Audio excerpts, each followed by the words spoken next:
नमस्कार दोस्तों, good morning, सत श्री अकाल। दोस्तों, मैं आपका दोस्त लेखक जीएस फ्रॉम अमृतसर पंजाब। दोस्तों, आज मैं इस वीडियो में उम्र के बारे में कुछ बातें करेंगे कि इंसान की जो उम्र वाला एज वाला कंसेप्ट है वो कैसे काम करता है, इसमें हम बातचीत करेंगे। दोस्तों, उम्र जो है वो अलग अलग तरह हमारी सोच पे डिपेंड करता है।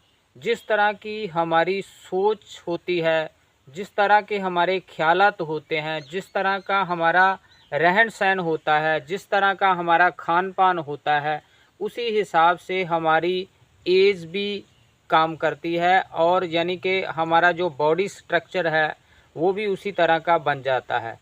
जिस तरह की हमारी फीलिंग्स होती है, जिस तरह की हमारी भावनाएं होती है, उस तरह हमारी बॉडी बन जाती है, उस तरह का हमारा शरीर बन जाता है। एग्ज़ाम्पल के तौर पे मैं बता रहा हूँ कि कुछ लोग 30-40 की उम्र में बहुत बूढ़ों की तरह फील करने लगते हैं।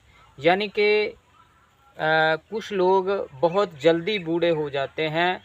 वो ऐसा फील करते हैं कि जैसा वो बहुत ज़्यादा एज हो गई हो। 30-40 में ही वो उनकी जो एनर्जी लेवल है, उनका जो बॉडी स्ट्रक्चर है वो ऐसा होता है जैसे 50-60-70 साल के आदमी का हो।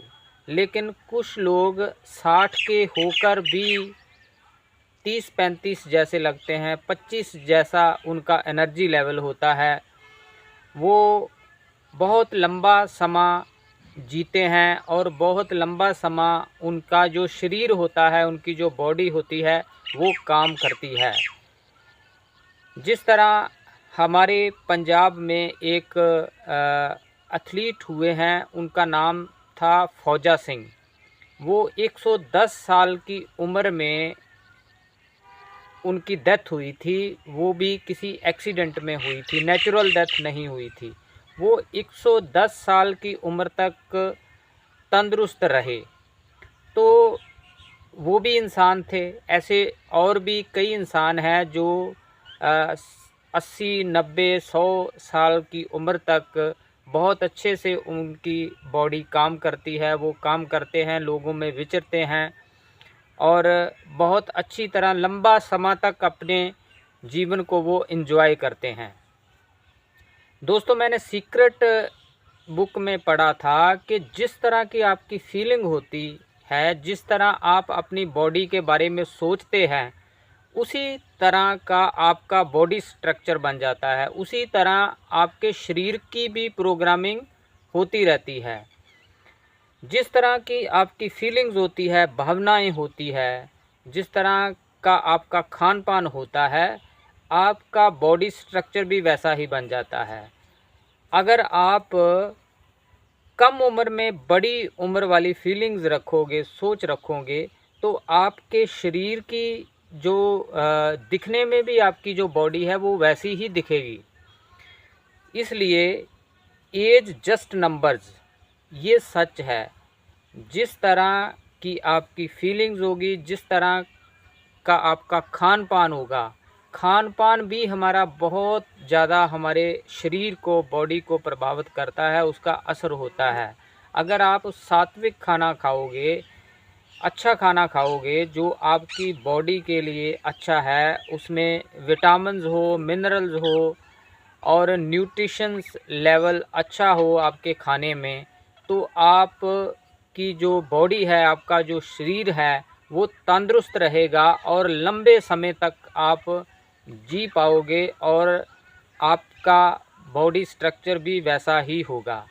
इसलिए आजकल बहुत सारे प्रोडक्ट्स ऐसे हैं, बहुत सारी आयुर्वेद में बहुत सारी चीज़ें ऐसी हैं जो एंटी एजिंग है, जो इंसान को जो एजिंग प्रोसेस है उसको स्लो कर देते हैं और लंबे समय तक आप जी सकते हो।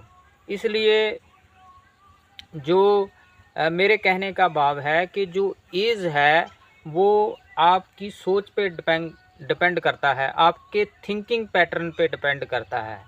इसलिए देखा देखी ऐसी सोच ना बनाएं कि वो जल्दी आपको बूढ़ा कर दें और आप दिखने में भी वैसे ही लगें।